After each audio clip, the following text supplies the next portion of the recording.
I always say, look at the diversity of the color of what you're eating. You're going to get more of what you need. Most people need 7 to 10 colors a day. 10 is optimal, and it doesn't have to be full servings, but you want to be eating the rainbow to kind of pull in the vitamins that you need.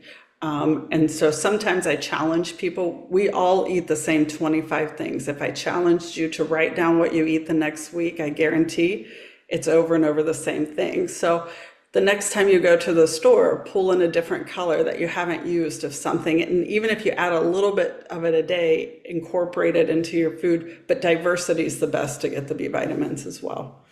Ooh, Douglas, do you want to show us your colorful platter that you got there? I can see you munching away. Show us your rainbow. What do you got going on? Unmute and tell us what you got in your plate there. I think this is fun. I love seeing what you guys got going on. I mean, this is a show about nutrients. Carrot, Go ahead.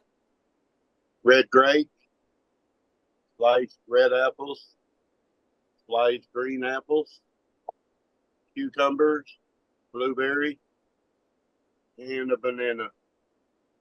Oh my gosh. So wait a minute. We got red, orange, yellow, green, blue. I think he hit the rainbow right there.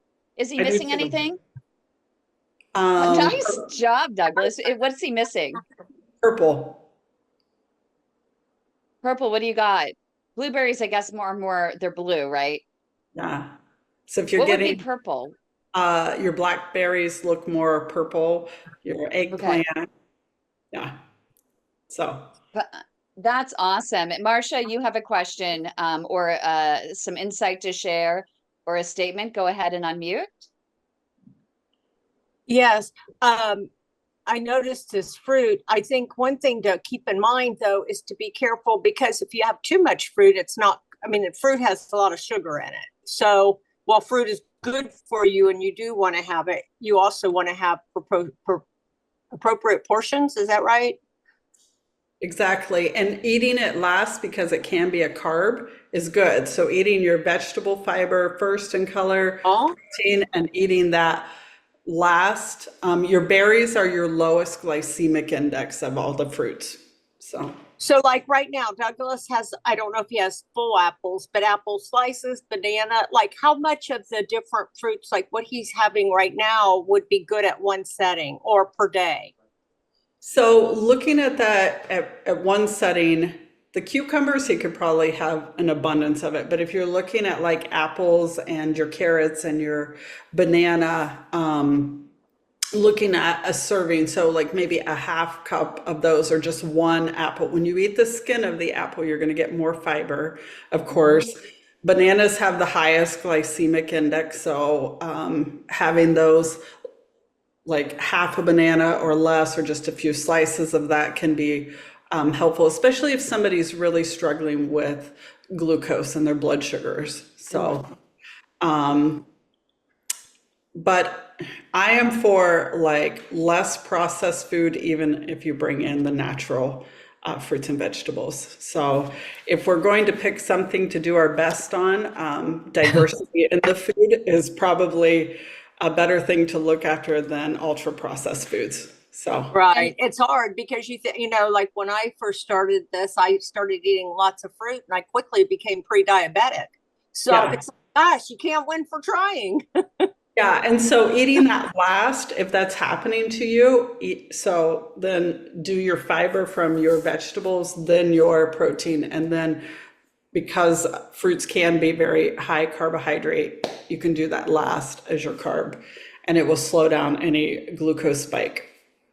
Yeah, I was told with my dad that we actually measure out a handful of a variety of nuts that he has each day, and he when he has a cup full of blueberries, he'll have some walnuts that he's going to have eat a few bites of blueberries, then he'll have some walnuts or whatever kind of along with it. So what do you think about adding some some nuts to that snack pack that he has? And also Kim brought up a good point. The other, she's in our studio audience, that he had purple grapes. So maybe he did get the rainbow. Okay, I missed the purple. Me too. I did too. So Great job, Doug. Really great job. Yeah, it's almost as if he knew this was coming. He had that great intuition. But I think adding, what do you think about adding a hard-boiled egg, let's say, to that snack pack? Oh, I think that's phenomenal, to add egg and to get protein and even cottage cheese. And I've found, if people like scrambled eggs, to add scrambled eggs and cottage cheese together as you fry those because you're getting a higher protein Hmm. intake there. So your protein's really important for the amino acids that you need in your well-being. And a lot of us fall deficient in protein because we need, anywhere from 80 to over 100 grams a day. And it can be difficult to get that kind of protein in. So, Hmm. Yeah, and for those with chronic kidney disease, definitely make sure you check with your doctor on how much protein is right for exactly. you because it's definitely modified. But for everyone, we didn't do the disclaimer in the beginning. We usually do it in the end, but since we're here, make sure you do check with your own healthcare provider, ask for a referral to a dietitian or a nutritionist that can actually customize. They can look at your medical records and look at your blood work and customize a regimen that is right for you. So do not act on any information that you are hearing during these sessions without explicit consent from your own healthcare provider, your own healthcare team, and make sure you do ask for that referral to a nutritionist or dietitian. I know they're few and far between. They're really sought after, they're very busy, but every single insurance does have some coverage for a consult with a dietitian or a nutritionist. And that is really important that everyone who's listening goes ahead and does that, makes those appointments, because I think that they're the ones that are going to be able to customize a program for you.